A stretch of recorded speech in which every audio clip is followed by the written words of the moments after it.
She lived her whole life protected, never knew a man's touch. But on a night marked by fate, she fell into the hands of a dangerous and ruthless millionaire. If this story caught your interest, don't forget to subscribe to our channel and tell us which city you're watching from. The rain began as a whispered threat in the dark clouds over Chicago, but quickly transformed into fury. Aurora ran through the deserted streets of Lincoln Park, her bare feet slipping on the wet asphalt, her simple cotton dress clinging to her thin body. She didn't know exactly what she was running from, but she knew she couldn't stay any longer. Her mother's words echoed in her mind like a curse. The world out there destroys women like you. Perhaps it was time to discover if that was true. 22 years lived in silence, 22 years of rules that never made sense, of fears that seemed bigger than herself. This morning, when she found that letter hidden in the lining of her mother's wardrobe, everything changed. A letter signed with a name she had never heard, Harrison. And beside it, a photo of her young mother smiling, embraced by a man with light eyes who definitely wasn't her dead father. Thunder tore through the sky, and Aurora took shelter under the awning of a closed store, trembling not just from cold, but from a mixture of fear and adrenaline she had never felt before. The streets were empty. The affluent neighborhood seemed abandoned by the storm. She had no money, knew no one, didn't even know where to go. She only knew she couldn't return to that house where every corner held lies. That's when headlights cut through the darkness. The black car appeared like a liquid shadow on the flooded street, its tires creating waves of dirty water. Aurora instinctively backed up, pressing her back against the cold wall of the store. The vehicle slowed down and stopped right in front of her. For a moment that seemed eternal. Nothing happened. Just the sound of rain hammering on metal and glass. Then the window rolled down. Ethan Harrison hadn't planned to stop. He never stopped for anything that wasn't part of his meticulously calculated plans, but something about that wet and lost figure made him hit the brakes even before his brain processed the decision. Perhaps it was the absolute vulnerability of the scene, or perhaps it was simply the fact that in 40 years of life he had rarely seen something so genuinely fragile. "Get in the car," he said, his deep voice cutting through the sound of the storm. Aurora stared at him through the open window. Perfectly groomed black hair despite the humidity, light eyes that seemed to see much more than they should, a face that mixed beauty and danger in a way she didn't know existed. He wore a dark suit that cost more than she had seen of money in her entire life. "No," she replied, surprising herself with the firmness in her voice. Ethan raised an eyebrow. It had been so long since someone had told him no that he almost smiled. Almost. "You'll die of pneumonia if you stay there," he said, noticing how she was shivering. "And I'm not a serial killer, if that's what you're thinking." "How can I be?" "Sure, you can't," he replied with a brutal honesty that disarmed her. "But you can choose between the risk of getting into a stranger's car or the certainty of spending the night wet and lost in a city that doesn't forgive the innocent." Aurora looked at the empty street, at the rain that showed no signs of stopping, at her own hands blue from cold. All the voices in her head screamed not to get in, to run, to hide, but there was something in that man's eyes that wasn't cruelty. It was recognition, as if he also knew what it was like to be lost. "Where would you take me?" she asked. "To my house. You can take a hot shower, eat something, sleep in a real bed. Tomorrow morning I can take you wherever you want to go." "And if I don't want to go anywhere?" The question came out before she could censor it, loaded with a hopelessness she didn't even know she felt. Ethan studied her in silence for a moment, seeing beyond the soaked dress and messy hair.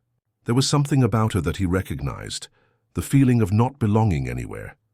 "Then you stay until you decide," he said simply. Aurora didn't know why, but she believed him.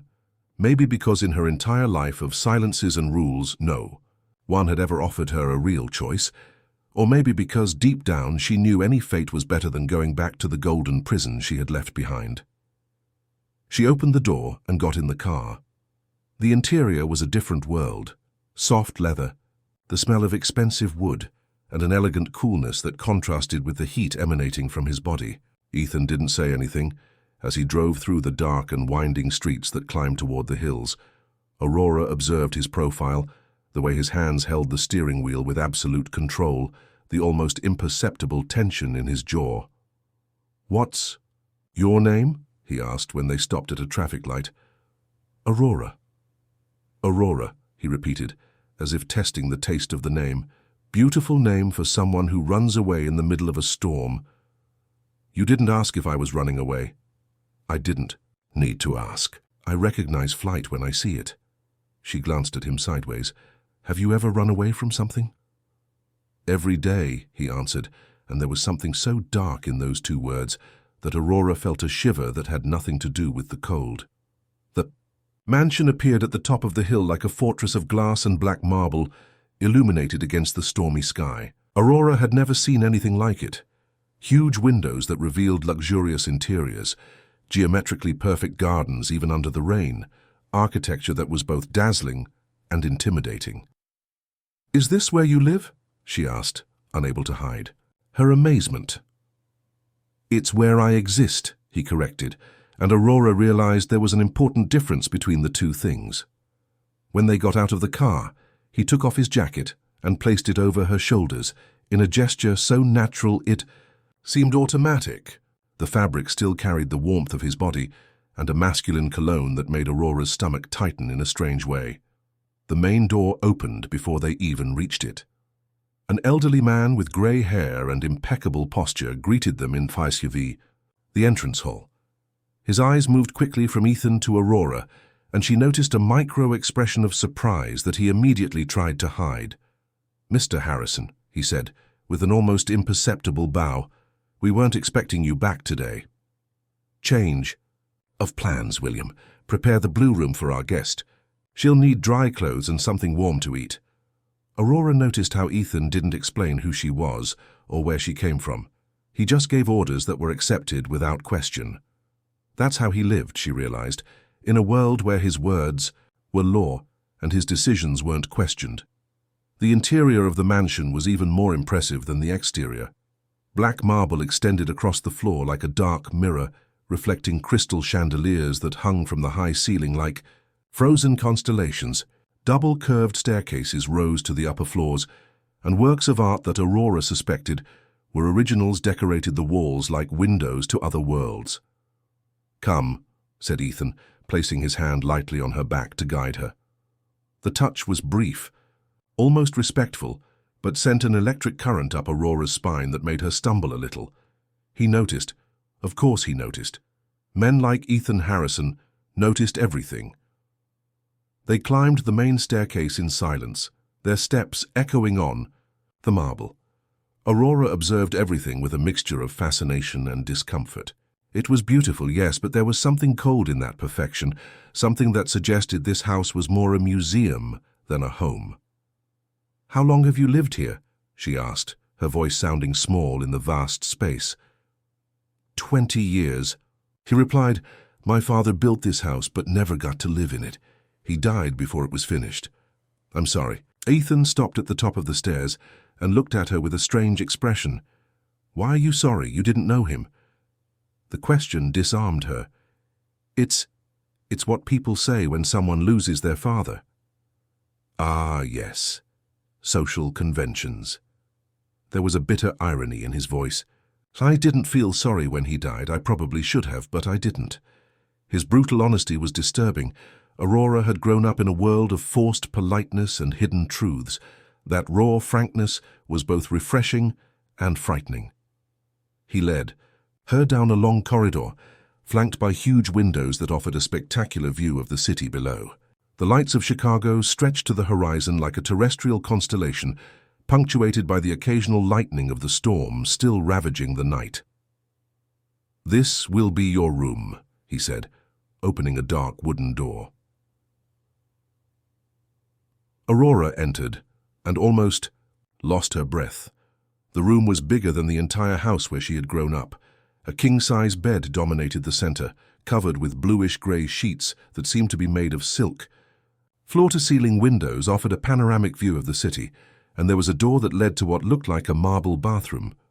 It's beautiful," she murmured, turning slowly to absorb everything.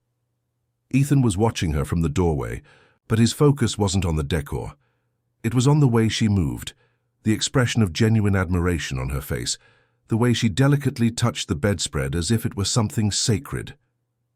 There was an innocence about her that he hadn't seen. In so long he had almost forgotten it existed.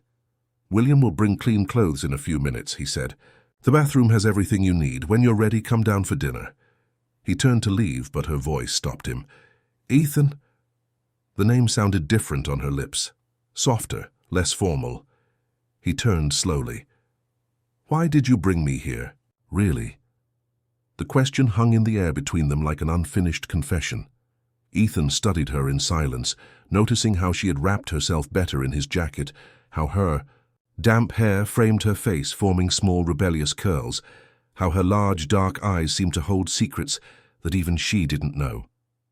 "I don't know," he admitted, and the honesty in the answer surprised them both equally. After he left, Aurora allowed herself to explore the room more freely. Everything was too luxurious, too elegant, too expensive. She ran her fingers over the silk curtains, examined the artwork on the walls, tested the softness of the Persian rug under her bare feet. It was like being inside a dream, or perhaps a movie. The bathroom was a cathedral of white and gold marble, with a bathtub large enough to swim in, and a shower that looked like an artificial waterfall. Aurora had never seen so much luxury concentrated in one place. In her home, the bathroom was small and simple, and hot baths were a rationed luxury. When the hot water touched her skin, she almost cried with relief. All the stress of the escape, all the tension of the past few days began to dissolve, along with the dirt and fatigue. But even while relaxing, her mind couldn't stop processing everything that had happened. The name Harrison in the letter, her mother's photo, that mysterious man who had saved her from the storm. There was something beyond coincidence there.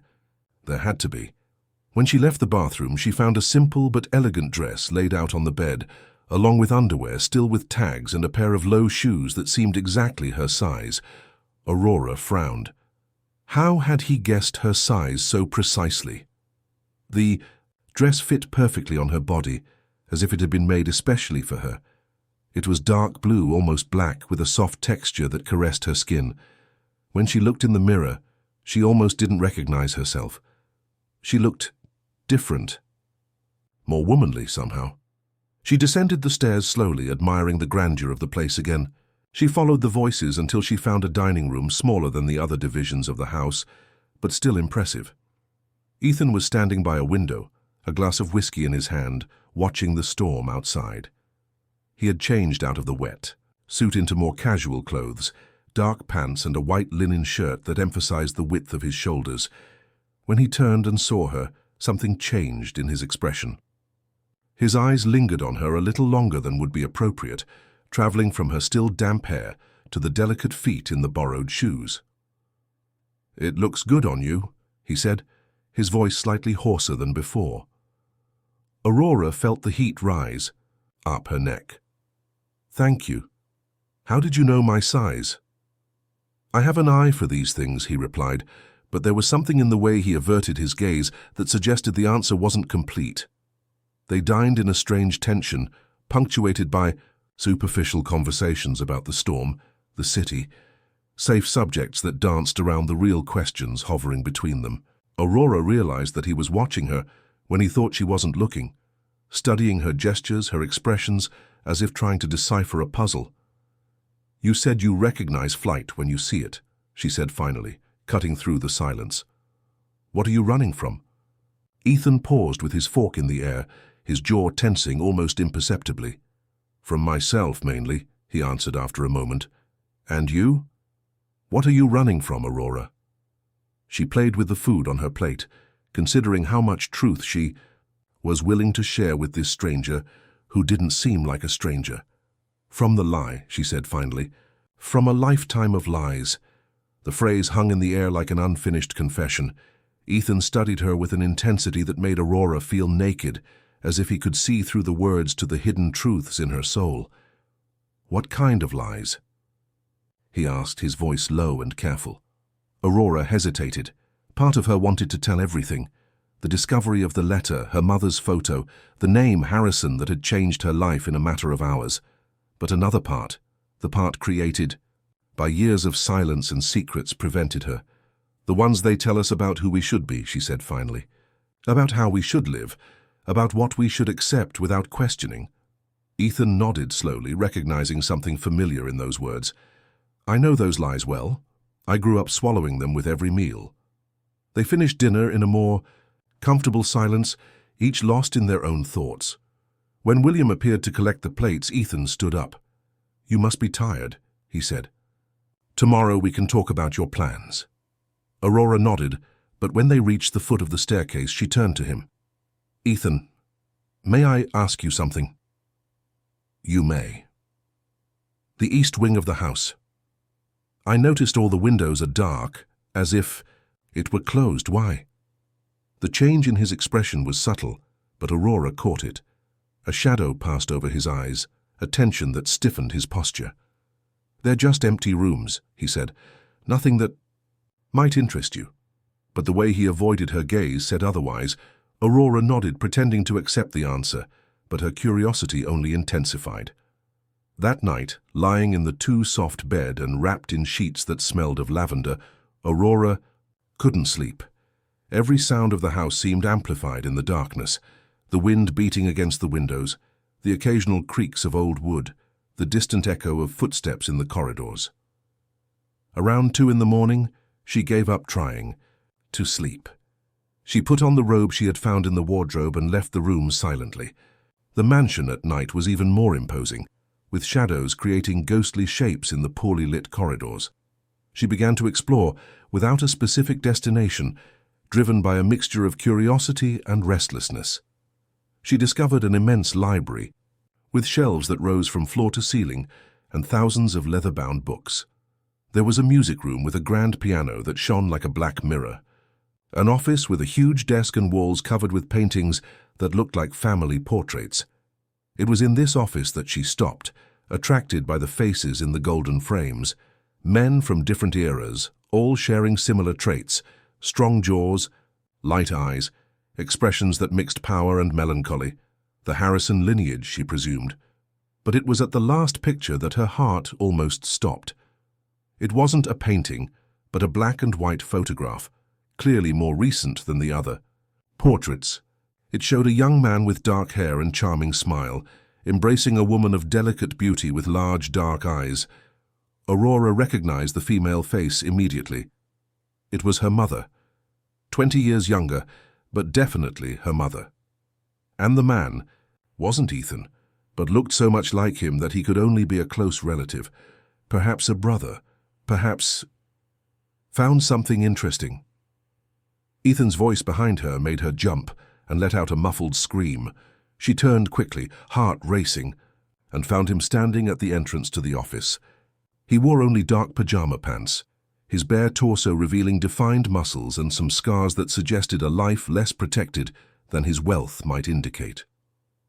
I couldn't sleep, she stammered, still in shock from the discovery. I was just snooping, he completed, but there was no anger in his voice, just a tired resignation. He approached, and Aurora realized he smelled of whiskey and something darker, more masculine. When he stood beside her, his eyes fixed on the same photograph that had captured her attention. You know him, she said. It wasn't a question. Knew, he corrected. He was my younger brother, Michael. Aurora felt the world sway beneath her feet. Michael Harrison. Yes, why? Ethan studied her with renewed attention.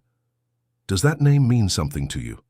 She didn't answer immediately, her mind racing to process the implications.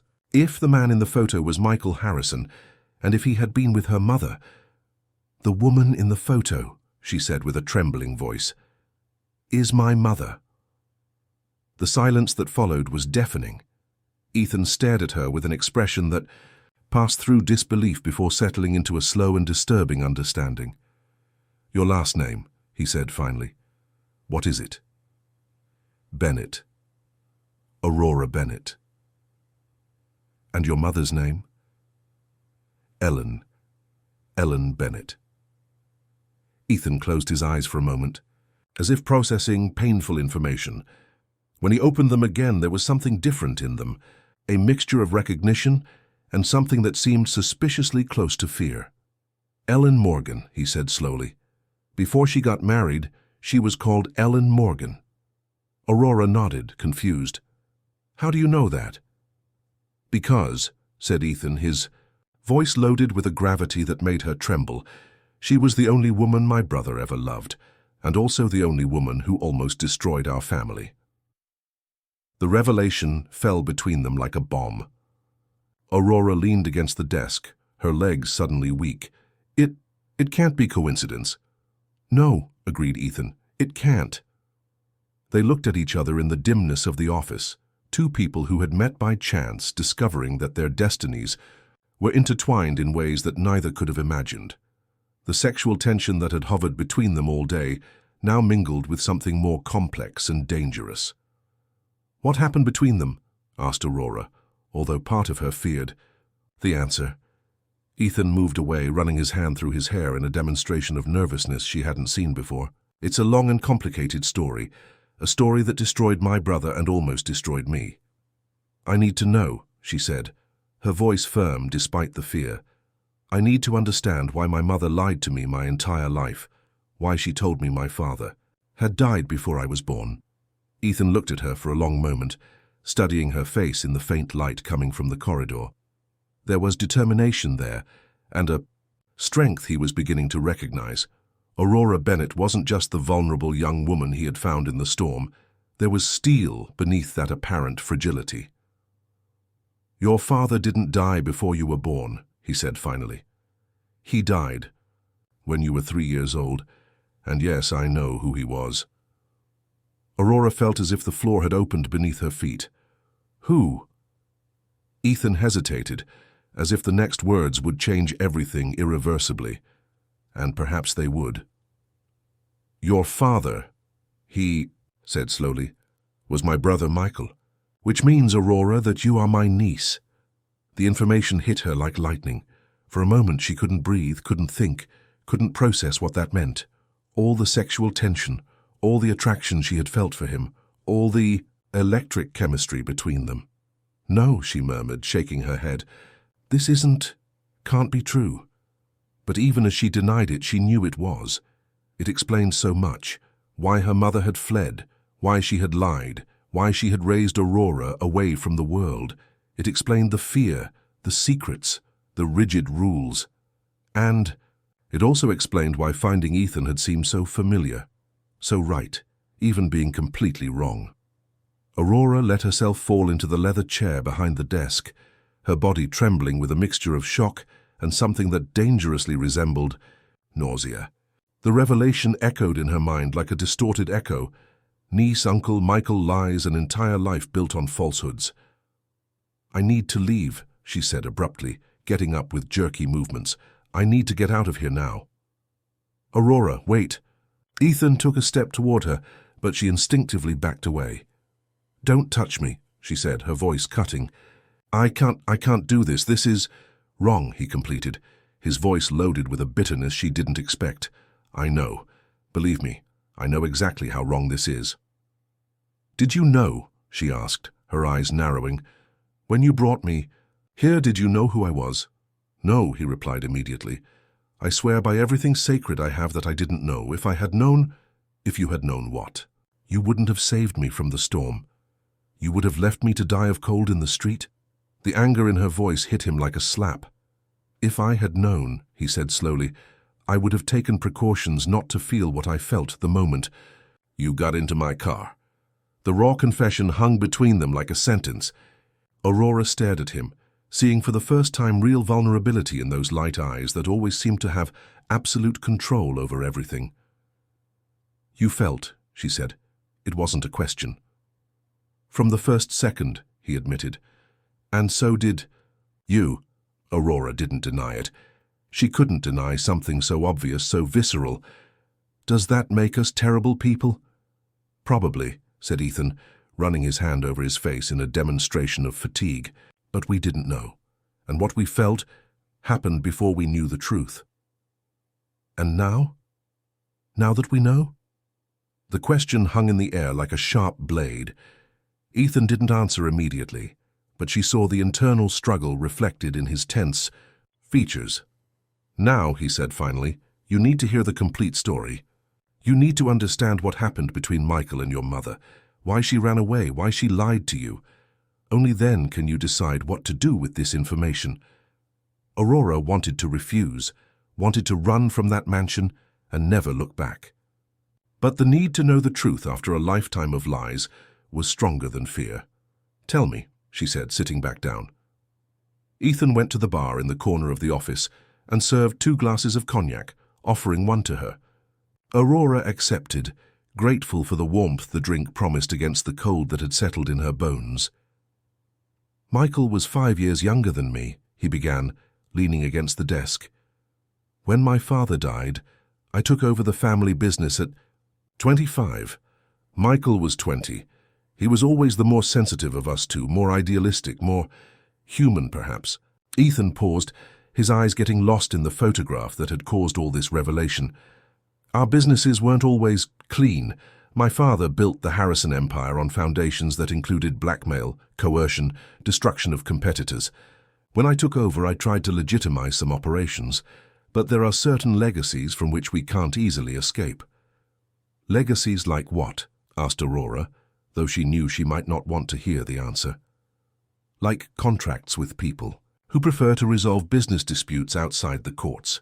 Like debts that are collected in unconventional ways, like loyalties purchased with fear. His brutal honesty was simultaneously admirable and terrifying. Aurora was beginning to understand what kind of world she had invaded, without knowing. Michael hated all of this, continued Ethan. We fought constantly.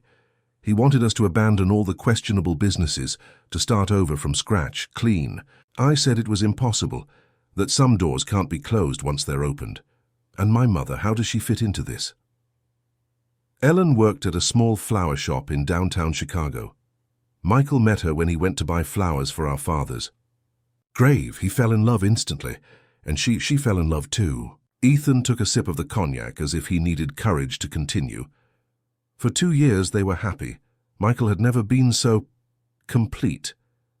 Ellen made him laugh, made him dream of possibilities that I judged impossible. He began to talk seriously, about getting away from the family business, about starting a new life with her far from all this. But something went wrong, said Aurora, anticipating the tragic ending. Something always goes wrong when you try to escape this world, said Ethan bitterly. Michael was negotiating his exit when one of our most dangerous associates discovered about Ellen, a man named Victor Mendez.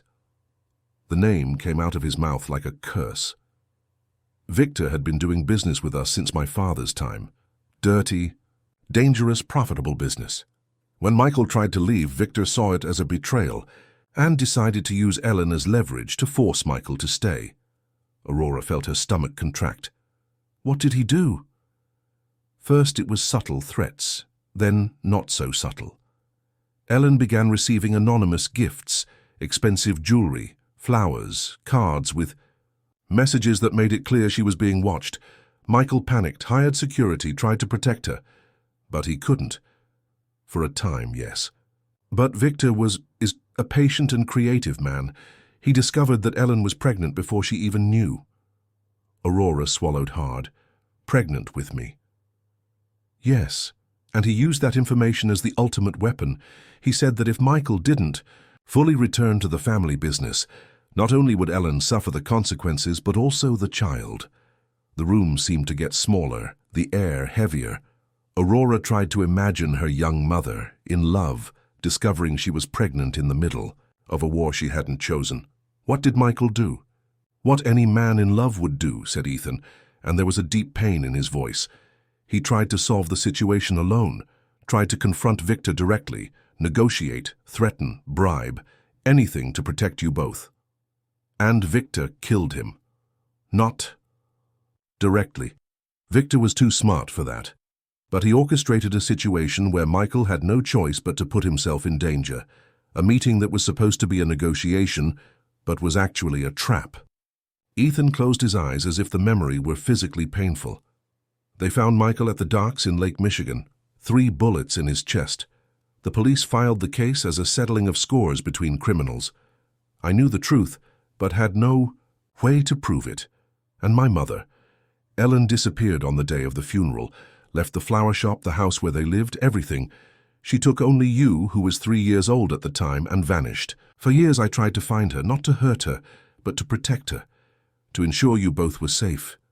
But you never managed. Never. Ellen was smarter than any of us imagined. She knew how to erase her tracks completely. Aurora finished the cognac in one gulp, feeling the liquid burn her throat. Everything made sense now, the isolation, the strict rules, her mother's constant fear, the lies about her father. "Victor," she said slowly. "Is he still alive?"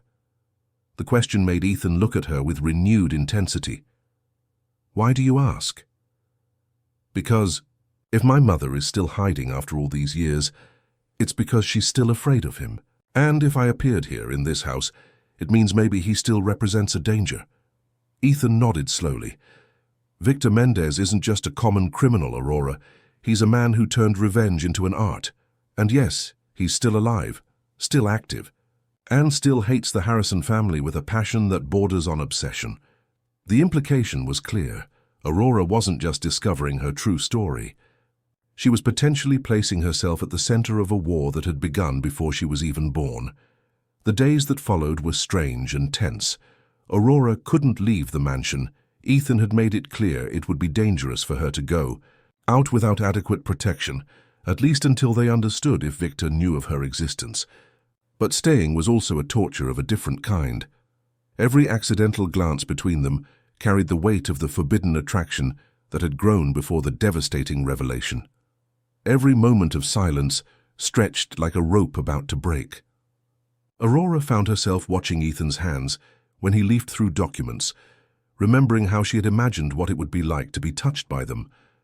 Ethan, for his part, seemed physically incapable of staying in the same room as her for more than a few minutes without finding an excuse to leave. "This can't continue like this," said Aurora on the 3rd day, finding him in the library where he pretended to read a book that hadn't turned a page in 20 minutes. Ethan raised his eyes from the book, and she saw in them the same conflict that was eating her up inside. "What do you want me to do, Aurora? Pretend I don't feel what I feel? Act as if you were just my niece, a child who needs protection?" "I'm not a child," she said, approaching. "And you're not really my uncle. Not really." "I am. Michael was my brother. You are his daughter. That makes us strangers who share blood," interrupted Aurora. "I grew up without knowing my father, without knowing you, without knowing this family. To me, you're not family, you're—" She stopped, realizing she was about to say something that couldn't be undone. "I'm what?" asked Ethan, closing the book and standing up. Aurora took a step back, but he followed her. "You're the man who saved me from the storm, the man who gave me shelter when I had nowhere to go, the man who—" "The man you want," he said, his voice low and dangerous. "Just as I want you, despite everything, despite the truth, despite it being completely wrong." The explicit confession made the air between them vibrate with an almost physical tension. Aurora felt as if she was standing on the edge of a precipice, knowing the next step would make her fall irreversibly. "Ethan." "No," he said abruptly, moving away. "We're not having this conversation. We're not crossing that line." "Why not?" The question came out with more challenge than she intended. "Because society says it's wrong? Because your rigid morality doesn't allow it?" Ethan turned to her with an expression that mixed anger and despair. "Because Michael was my little brother, and I failed to protect him. Because your mother trusted him to protect her, and we failed. Because you are the only good thing left from this tragedy, and I won't be responsible for destroying you too." The raw pain in his voice hit her like a punch to the stomach. Aurora realized she had underestimated the weight of guilt he carried. "Over Michael's death." "You weren't responsible for his death," she said softly. "Wasn't I? I was the oldest, the one who commanded the family business. I knew what kind of man Victor was, knew what he was capable of. I should have protected Michael better." Michael was a grown man who made his own decisions. Michael was an idealist, who believed love could conquer anything, and I let that illusion kill him. Aurora studied his tense profile, the clenched jaw, the way his hands closed into fists. Is that why you never allowed yourself to love anyone? Because you're afraid of failing to protect? The question caught him off guard. Ethan looked at her with a surprise that quickly transformed into something more vulnerable. I didn't say, I never loved anyone, he said slowly. Yes, you did. Yesterday, when you told me about Michael and my mother, you said she was the only woman he ever loved, as if love were something rare in the Harrison family. And it is, said Ethan. Men, like us, aren't made for love, Aurora. We're made for power, for control, for destruction. Love makes us vulnerable, and vulnerability is a luxury we can't afford. Nonsense, said Aurora, with a firmness that surprised him. You're hiding behind your reputation, your wealth, your power. But I saw you the other day when you thought I was sleeping. I saw you standing on the balcony looking at the city, as if you carried the weight of the world on your shoulders. That's not the look of a man without a heart. Ethan remained silent for a long moment, processing her words. You don't understand what you're saying. I understand perfectly. You're afraid. Of course I'm afraid, he exploded. I'm terrified, because every day you stay here, every conversation we have, every time you look at me that way, I lose myself a little more. And if I lose myself completely, if I give in to what I feel for you, I won't be able to protect you when Victor discovers where you are. What do you mean when he discovers? The question made Ethan stop abruptly, as if he had revealed something he didn't intend to. Ethan, said Aurora slowly, you didn't tell me everything, did you? He sighed, running his hands through his hair in a demonstration of frustration. Victor has informants all over the city. It's not a question of if he'll discover you're here, it's a question of when. And you knew that when you brought me here? I knew it was a possibility. But in the storm you were vulnerable, alone. I thought it would be safer to have you here, where I can protect you. Or you brought me here because you couldn't resist, said Aurora, taking a step toward him, because something in you recognized something in me, even before we knew who we were. Aurora, don't do this. Do what? Tell the truth. She took another step. The truth is that when you saw me in the rain, something changed. The truth is that when I got into your car, I felt like I was finally going home. Home, he laughed bitterly. This mansion isn't a home, Aurora. It's a fortress. Her golden prison built on decades of blood and lies. Maybe, she said, now close enough to feel the heat of his body. But for the first time in my life, I feel alive. For the first time, I want things. I want to feel. I want to experience. You want what? He asked, his voice dangerously low. I want you, she said simply. The silence that followed was charged with a tension so intense it seemed to suck all the oxygen from the room. Ethan studied her with an intensity that made her tremble, his eyes traveling from her loose hair to her parted lips. You don't know what you're asking for, he said finally. Then teach me, said Aurora, her voice just a whisper. For a moment she thought he would give in. She saw the internal struggle reflected in his eyes, saw the exact moment when his resolution almost broke. But then he backed away, creating physical distance between them. I can't, he said. I won't. For Michael, for your mother, for you. I won't be the man who destroys the only pure thing left from this mess. Aurora felt as if she had been slapped. Pure? You think I'm pure? You grew up away from all this, away from the violence, the corruption, the dirty games. Your mother managed to protect you from the world that destroyed Michael. I won't be responsible for dragging you back into it. And if I want to be dragged? The question hung between them like a provocation. Ethan looked at her with an expression that mixed desire and despair in equal proportions. Then, he said, heading for the door, you're more like your father than I thought. And that should scare us both. He left the library, leaving Aurora alone with her racing heart and a growing certainty. No matter what logic dictated, no matter the moral implications, no matter the dangers that surrounded them, she was falling in love with Ethan Harrison, and suspected he was falling in love with her too. The news came on a Thursday morning, brought by a phone call that made Ethan turn as pale as marble. Aurora was having coffee on the balcony when she saw him answer his cell phone, observed his expression change from neutral to worried, then to something that dangerously resembled controlled panic. "How long?" he asked on the phone, his voice tense. "Are you sure, Vi?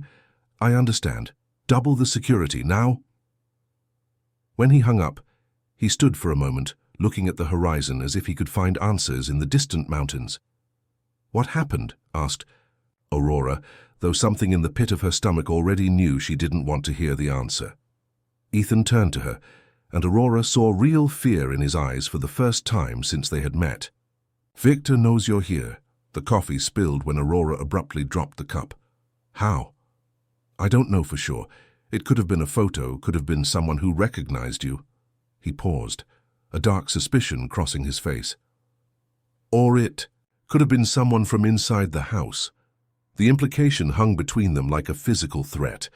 Aurora looked around the balcony, suddenly paranoid about every shadow, every sound. "William?" she asked in a low voice. "I hope not," said Ethan. But there was uncertainty in his voice. "William has worked for the family for 15 years. But Victor is persuasive." "What does he want?" "You," said Ethan simply. "You're Michael's daughter, the granddaughter of the man who built this empire. In Victor's world, that makes you valuable currency." Aurora felt the blood freezing in her veins. "Currency for what?" "To make me pay for my father's sins, to force me to hand over businesses, territories, money, to destroy me in the most painful way possible." The coldness with which he said this frightened her almost as much as the words themselves. "And will you hand me over to safeguard your businesses?" The question seemed to physically wound him. Ethan approached, and for the first time in days, he didn't seem to remember the reasons why he should keep his distance. "Aurora," he said, his voice loaded with an intensity that made her tremble, "I would burn this entire empire to ashes before letting anyone lay a hand on you." The declaration hit her like lightning. There was something in the way he said it, in the raw passion in his voice, that went beyond family protection. It was possessiveness. It was, "Ethan, we need to get out of here," he said abruptly, returning to pragmatic mode. "The mansion is no longer safe. I have a country house in the Catskills, more isolated, easier to defend. What if it's a trap? What if he wants us to run?" Ethan paused, considering. "It's possible, but staying here is definitely a trap. At least by running we have a chance." They spent the morning making hasty preparations. Aurora packed a small suitcase while Ethan coordinated security by phone, his voice echoing through the mansion's corridors in a military command tone. But there was something strange in the air, a tension that went beyond the obvious danger. Aurora was the first to notice. "Where's William?" she asked when they met in the main hall. Ethan stopped, realizing for the first time that the butler hadn't appeared all morning. He said he had personal commitments today. "Personal commitments? On the day we discover Victor knows where I am."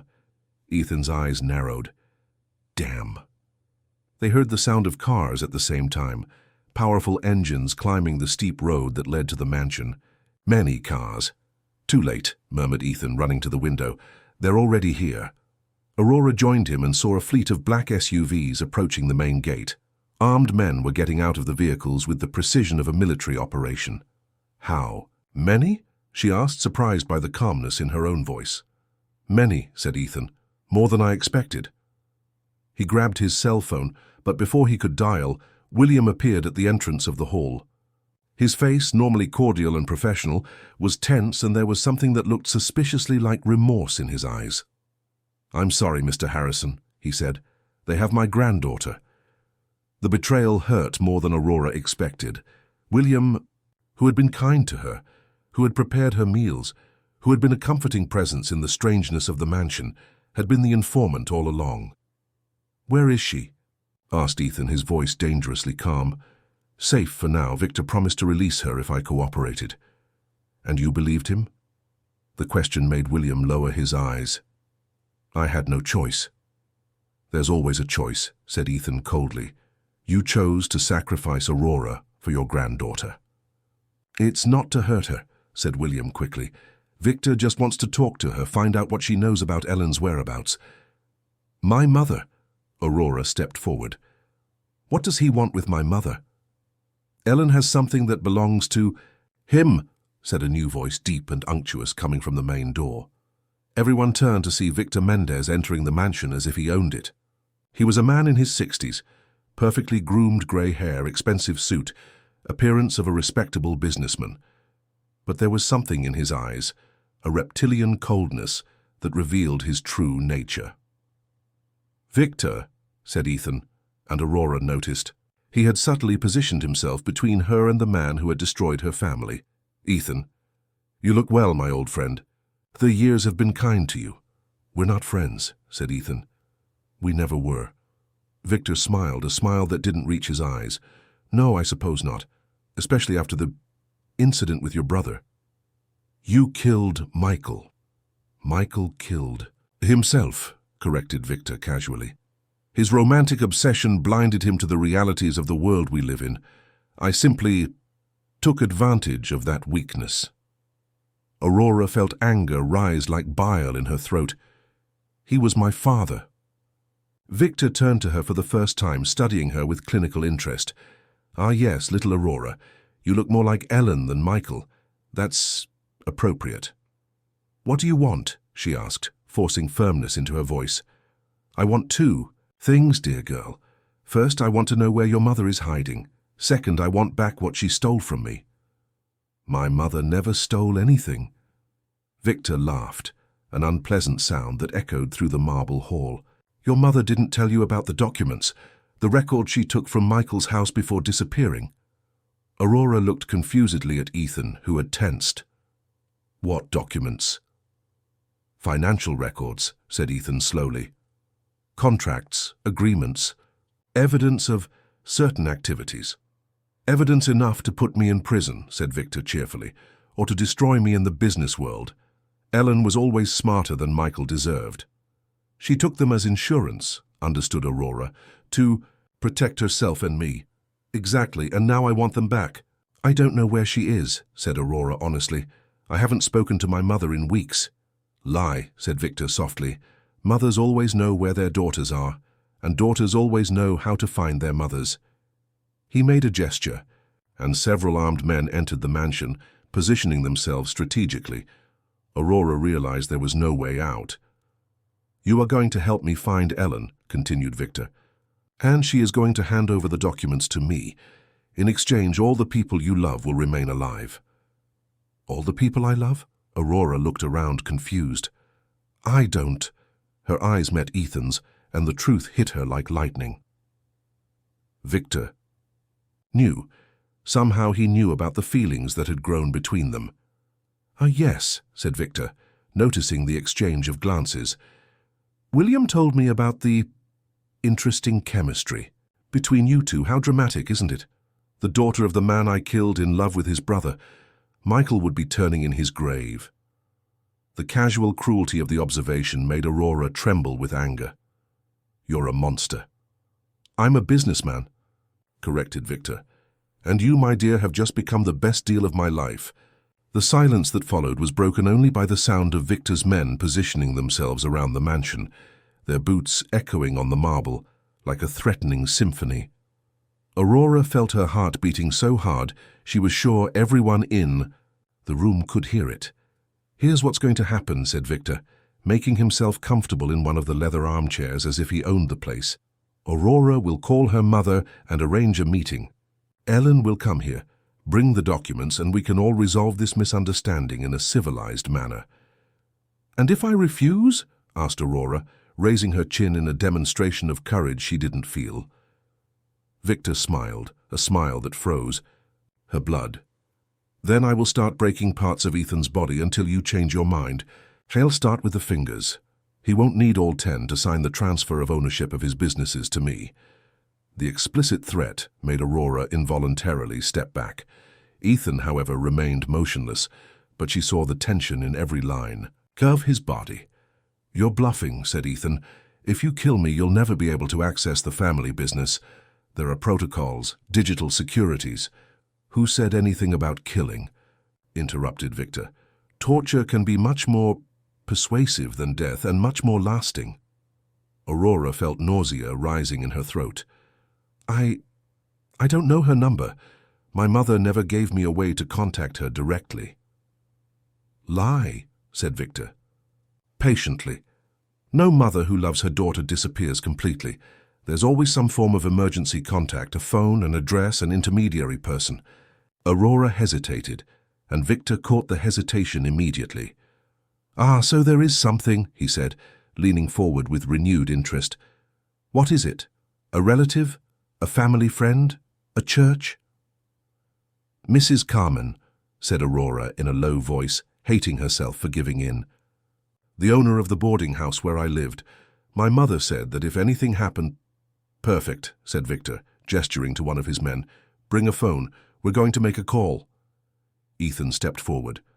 "Leave her out of this, Victor. Your problems are with me and my family. Aurora has nothing to do with the decisions that were made in the past." "She has everything to do with it," replied Victor. "She is Michael's daughter, the granddaughter of the man who built this empire on the ashes of my dreams. She is the continuation of a lineage that I have been working to destroy for 20 years. "What ashes?" asked Aurora, confused. "What are you talking about?" Victor studied her for a moment as if debating how much to reveal. "You really don't know, do you? Ellen never told you the complete truth." "What truth?" "About why your grandfather and I became enemies, about what your family took from me long before." Michael appeared in the picture. Ethan tensed. "Victor, don't—" "Oh, but I think she deserves to know," said Victor with cruel pleasure. "Deserves to know that her precious family built their fortune on the blood of mine." He stood up, beginning to walk around the room like a professor giving a macabre lesson. "Your grandfather, James Harrison, wasn't just an ambitious businessman, Aurora. He was a thief, a murderer, a man who destroyed lives for pleasure." "That's a lie," said Ethan, but Aurora detected uncertainty in his voice. "Is it? Then tell her about my father, Ethan. Tell her about Joseph Mendez, who was your grandfather's partner before discovering that James was diverting money from joint businesses. Tell her about how my father died in a car accident 3 days after confronting James.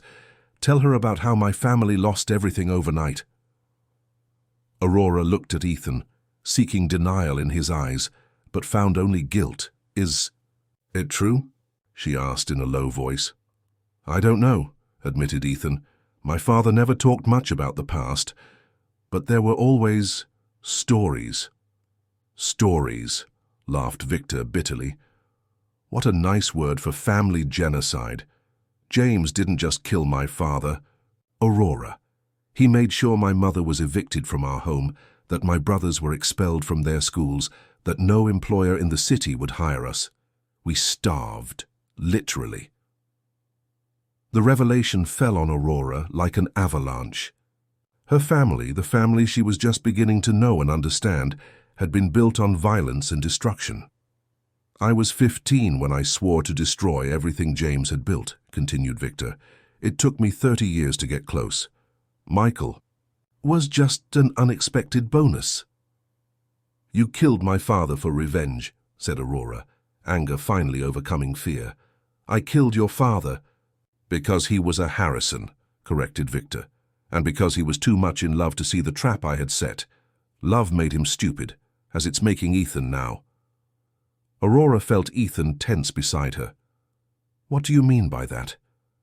"I mean, my dear girl, that it's obvious to anyone with eyes that Ethan is hopelessly in love with you, and that you return the feeling despite the biological complication." The raw exposure of their feelings made Aurora blush furiously. "That's none of your business." "It became my business the moment you two became a weakness for each other," said Victor. "Michael fell in love with Ellen and died for it. Ethan fell in love with you and will suffer for it." "I won't suffer," said Ethan, his voice dangerously low, "because I won't let you hurt her." "Ah, but you're already suffering," observed Victor with satisfaction. "I can see it in your eyes, the internal struggle, the guilt, the desire you know is wrong but can't control. It's delicious." Aurora couldn't take it anymore. "Stop," she said, her voice echoing through the room. "Stop these games. You want the documents? I'll get the documents. But I want guarantees." "You're not in a position to make demands," said Victor softly. "Yes, I am," replied Aurora, surprising everyone, including herself, with the firmness in her voice. "Because without me you'll never find my mother, and without my cooperation she'll never hand over the documents. So yes, I can make demands." Victor studied her with new interest. "Impressive. There's more of Michael in you than I imagined. Very well, what are your conditions? First, no one gets hurt until my mother arrives. Second, when she hands over the documents, we all leave alive. Third, you disappear from our lives forever. And in exchange?" "In exchange, I convince my mother to come and bring everything you want." Victor considered for a moment. "I accept your conditions, with one addition. If your mother tries any trick, if she doesn't bring all the documents, or if she tries to involve the police, I kill Ethan in front of you, slowly." Aurora felt her blood freezing, but kept her expression firm. "Understood." "Excellent," said Victor, gesturing for one of his men to bring a phone. "Now let's make that call." As Aurora dialed Mrs. Carmen's number with trembling hands, Ethan approached her. Victor allowed it, seeming to enjoy the tension between them. "Aurora," murmured Ethan softly, "you don't have to do this. There are other ways." "There aren't," she whispered back, "and you know it." When Mrs. Carmen answered, Aurora forced naturalness into her voice. "Mrs. Carmen, it's Aurora. I need you to give an urgent message to my mother." As she spoke, explaining the situation in codes she hoped her mother would understand, Aurora felt Ethan lightly touching her free hand. The touch was brief, almost imperceptible, but carried a silent promise. He wasn't going to let anything happen to her. And she, in turn, wasn't going to let anything happen to him. Even if it meant sacrificing her own life to save his, even if it meant they would never have the chance to discover what could have been between them, in a world where love wasn't a death sentence. Ellen arrived 2 hours later, driving a small old car that contrasted violently with Victor's luxurious SUVs. Aurora watched her from the window of the living room, noticing how her mother had aged in recent months. Grayer hair, deeper lines around her eyes, a posture that suggested the weight of carrying secrets for 2 decades.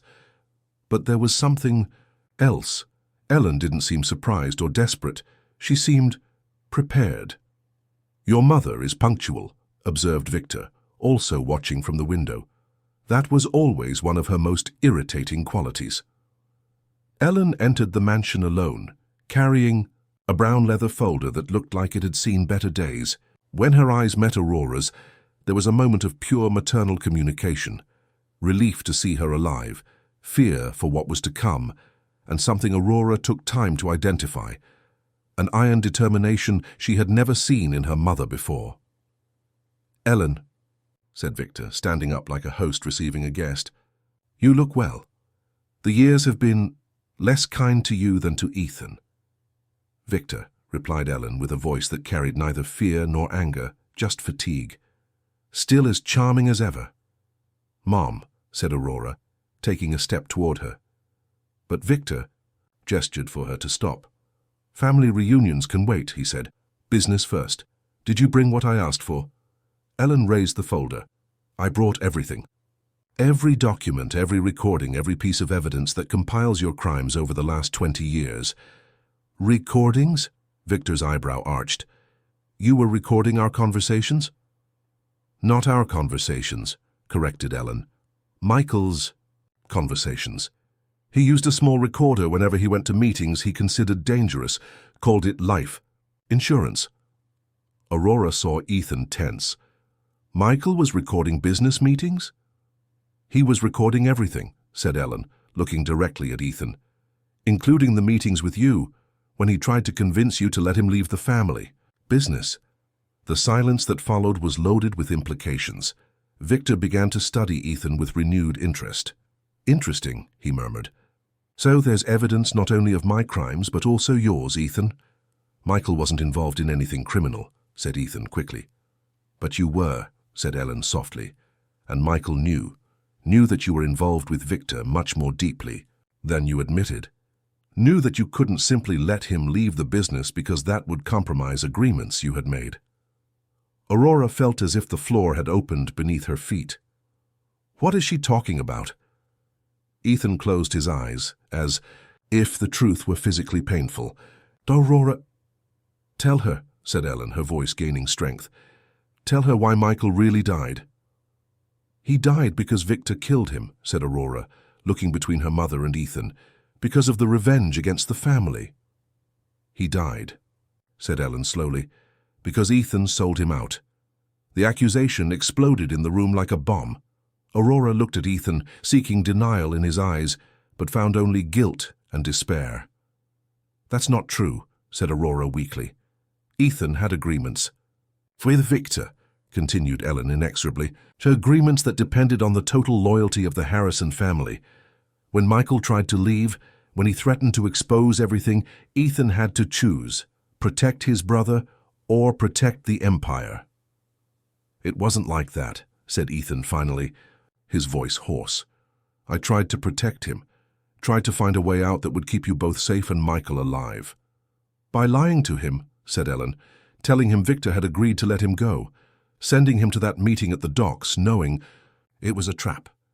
Aurora felt nausea rising in her throat. You knew? You knew he was going to die? I knew there was danger, admitted Ethan. But I thought that if Michael went alone, if he showed he had no protection from the family, Victor might be content to scare him. Maybe just hurt him a little, enough to make him give up the idea of leaving. But Victor killed him, said Aurora, the pieces finally fitting together. And you let it happen. I didn't let it happen, exploded Ethan.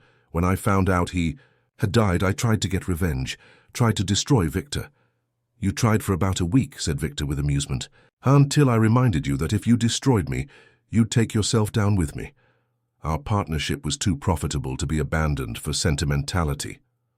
Aurora looked at Ethan as if she were seeing a stranger. All the love that had grown in her, heart over the past weeks transformed into something bitter and painful. You lied to me, she said. From the first day you lied. Aurora, please, let me explain. Explain what? Her voice rose an octave. How you murdered my father. How you brought me to this house knowing you had his blood on your hands. I didn't know who you were when I brought you here. But you knew on the first night. You knew when you saw my name, when you heard about my mother. And still you said nothing. Ethan seemed to be falling apart before her eyes. Because I fell in love with you. Because for the first time in 20 years, I felt something that wasn't guilt or emptiness. Because you made me want to be a better man. A better man, Aurora laughed, a sound without humor. You're a murderer. You killed my father and then tried to seduce me. What kind of monster does that? The kind of monster I am, said Ethan simply, and there was a broken acceptance in his voice that was almost worse than any defense. Victor clapped slowly. What a wonderful spectacle. But I'm afraid we must return to business. Ellen, the documents. Please. Ellen looked at Aurora, then at Ethan, and finally at Victor. There's one thing you need to know before I hand this over. What now? Sighed Victor. The recordings don't just include evidence of your two crimes, said Ellen. They also include confessions. Confessions that Michael made before he died, about things he discovered, people he saw, businesses he became aware of. Victor leaned forward. What kind of confessions? Confessions about corrupt police officers, bought politicians, judges who received bribes, respectable businessmen who laundered money. Ellen made a dramatic pause. Names, dates, amounts, methods. The blood drained from Victor's face. That's impossible. Michael didn't have access to that kind of information. He didn't, agreed Ellen, but Ethan did, and Michael was very good at listening to conversations he shouldn't have. Aurora looked at Ethan, seeing confirmation in his eyes. Is it true? Michael had been recording everything for months. Before he died, said Ethan slowly, he was collecting evidence, building a case.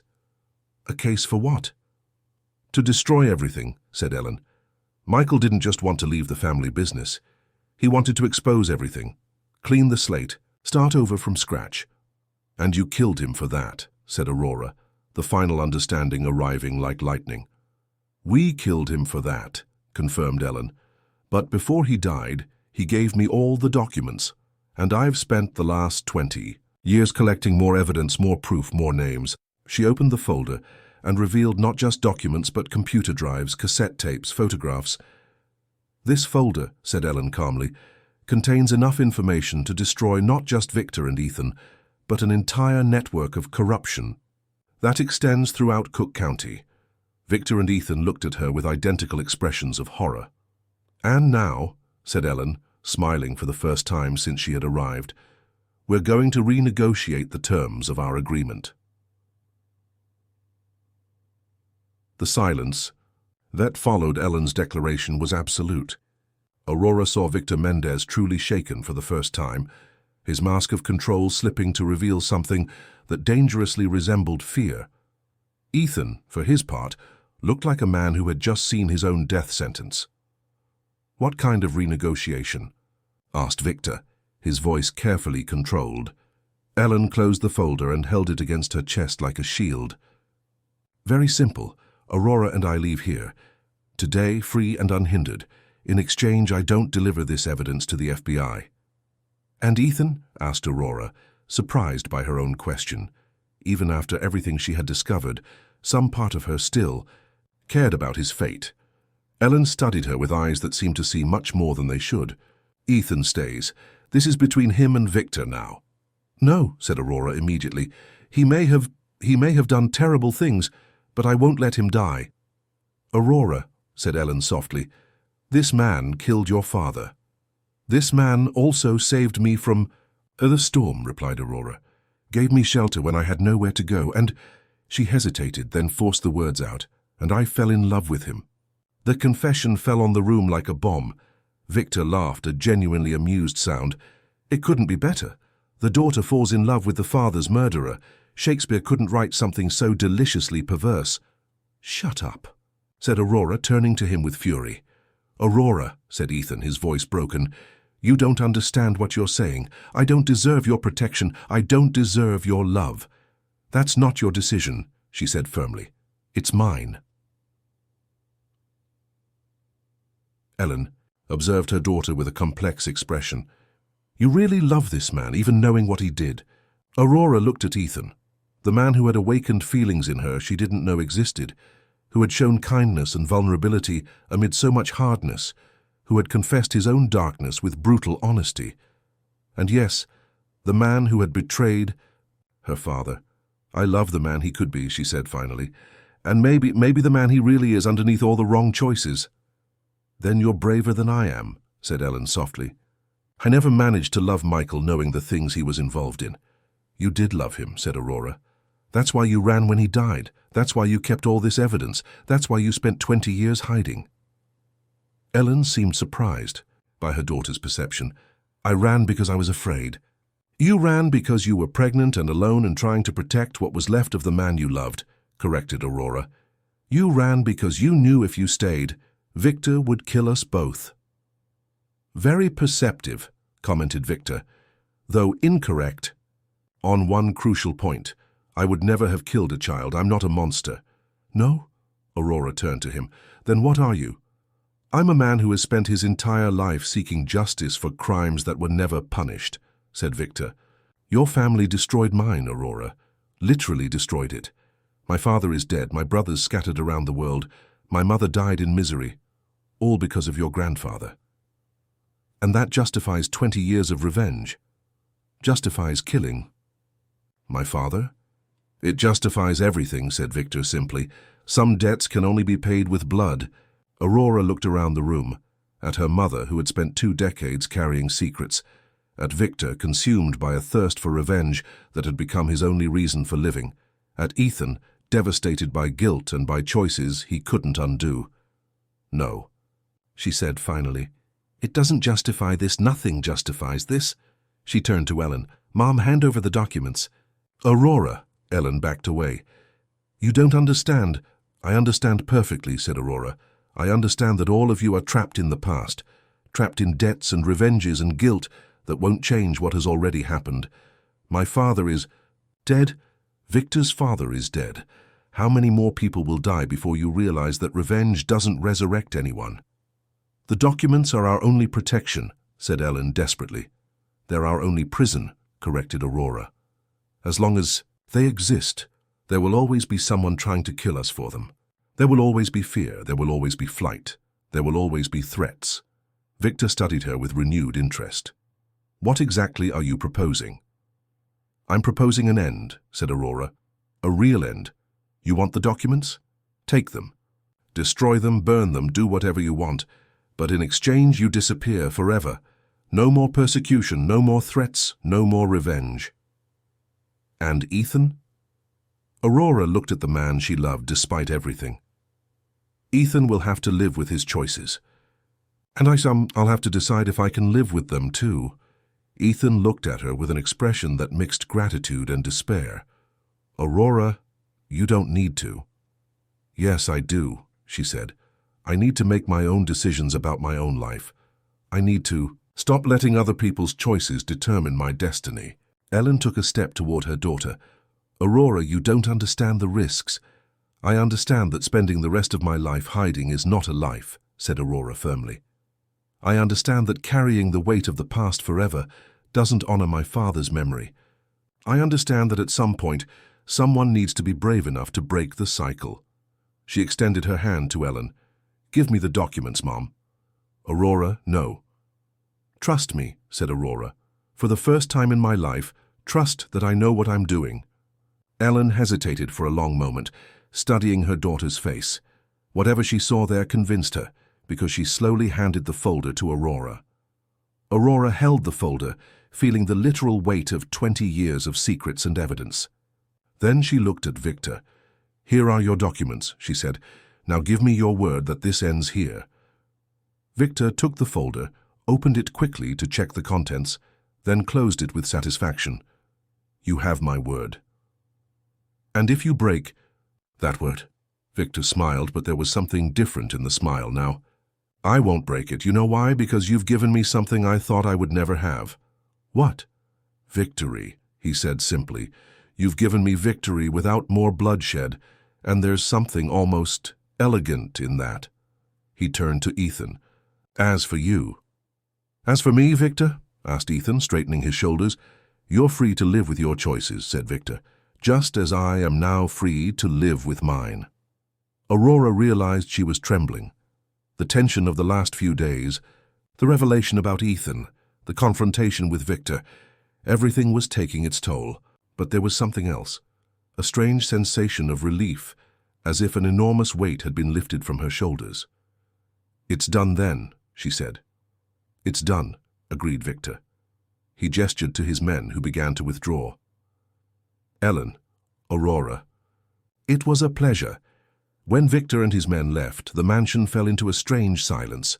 Aurora, Ellen, and Ethan looked at each other, three people who had gone through an emotional war and now needed to figure out how to move forward. And now? Asked Ellen. Aurora looked at Ethan, who remained standing in the middle of the room like a lost man. Now, she said, I need to decide if I can forgive the unforgivable. And he needs to decide if he can forgive himself. 3 weeks passed since the confrontation with Victor. 3 weeks of tense silence in the mansion, of avoided conversations and glances that met and quickly looked away. Ellen had stayed a few days, trying to rebuild the relationship with her daughter, but eventually had departed, promising to keep regular contact. You two need to resolve this on your own, she had said before leaving. I've carried too many secrets for one lifetime. Aurora spent her days exploring Chicago, discovering the city her mother had abandoned 20 years before. Ethan respected her space, but she always felt his protective presence. Discreet security guards, cars that followed her at a distance, a silent care he couldn't avoid. It was on a rainy afternoon, similar to the night they had met, that Aurora made her final decision. She found Ethan in the office where everything had begun to crumble, standing before the same photograph of Michael and Ellen that had revealed the truth about their connections. He didn't hear her enter. He was too lost in his own thoughts. Are you going to spend the rest of your life punishing yourself? She asked softly. Ethan turned, surprised. She noticed he had lost weight in the last few weeks, that there were deeper lines around his eyes. Aurora, he said, I didn't hear you come in. You haven't been sleeping, she observed, or eating properly. William is worried. William shouldn't worry about. Me, said Ethan. Not after everything. William did what he did to protect his granddaughter. You did what you did to protect your empire. The difference is that he can forgive himself. Ethan laughed bitterly. William didn't betray his own brother. No, agreed Aurora, approaching, but you didn't plan Michael's death either. You made a desperate decision in an impossible situation. A decision that killed him. A decision you've been living regretting every day since then, said Aurora. Ethan, look at me. He reluctantly met her eyes. I've spent 3 weeks thinking about this. About you, about me, about what happened, and I've reached a conclusion. What conclusion? That you're not the same man who made that choice 20 years ago. The man who saved me from the storm, who protected me, who showed me kindness when I was lost. That man is who you've chosen to become, not who you were forced to be. Ethan shook his head. You don't understand. The things I've done, the choices I've made. I understand perfectly, interrupted Aurora. I understand that you grew up in a world where love was weakness, where protection meant control, where survival required terrible sacrifices. I understand that when you had to choose between saving Michael and protecting everything you knew, you made the choice you thought would save more lives. But I was wrong. You were, she agreed. But being wrong doesn't make you irredeemably evil. It makes you human. Ethan studied her, as if seeing her for the first time. Why are you telling me this? Because I love you, said Aurora simply. I love the man you are now, the man you've chosen to become, and because I believe my father, if he could see us now, would choose love instead of revenge. Aurora. I've made a decision, she said, taking another step toward him. I'm going to leave Chicago. I'm going to live in Seattle, start a new life away from all these ghosts. His face closed. I understand. No, you don't understand, she said, now close enough to touch his face. I want you to come with me. The proposal left him speechless. Aurora took advantage of the silence to continue. I want us to sell all this, the mansion, the businesses, everything that reminds us of the past. I want us to start from scratch together. Not as uncle and niece, not as heirs to a war we didn't start, but as two people who love each other and want to build something new. People will talk, said Ethan weakly. They'll say it's wrong. That it's what? Love? Redemption? A second chance? Aurora smiled. Let them talk. I'm not going to live my life based on what other people think is right or wrong anymore. And if I can't forgive myself? Then I'll help you. Learn how, she said, one day at a time. Ethan closed his eyes, and when he opened them, there were tears in them. I don't deserve you. Maybe not, said Aurora, running her fingers over the tears on his face. But deserving has nothing to do with love. Love is a choice, and I choose you.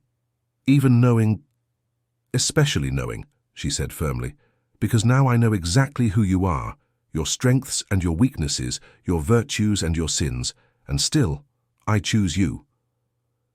Ethan looked at her for a long moment, studying, her face as if memorizing every detail. Seattle? He asked finally.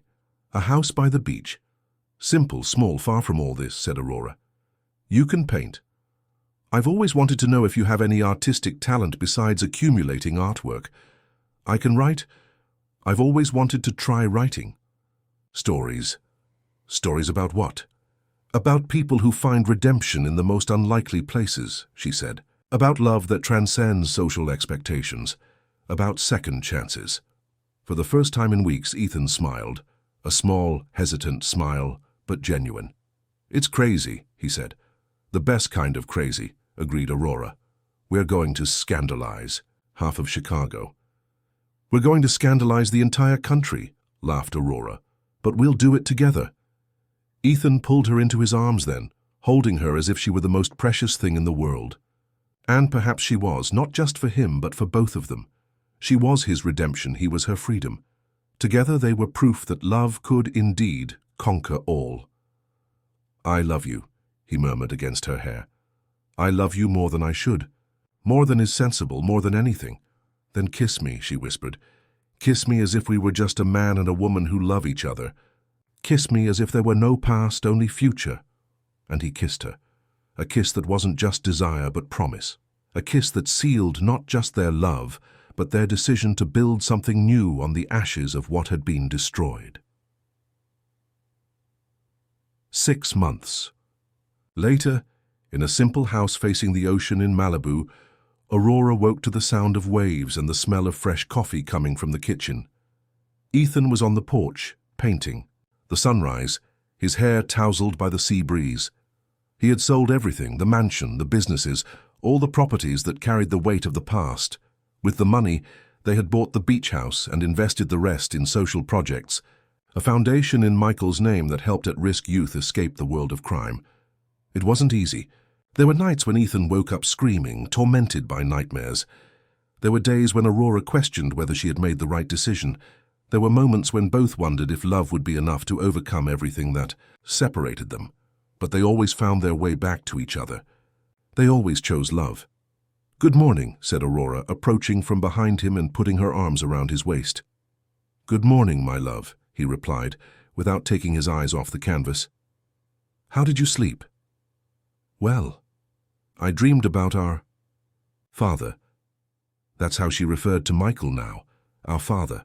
No longer my father or your brother, but something that connected them instead of separating them. "What did you dream?" "That he was happy, that he blessed us." Ethan turned in her arms, studying her face. "Do you believe that?"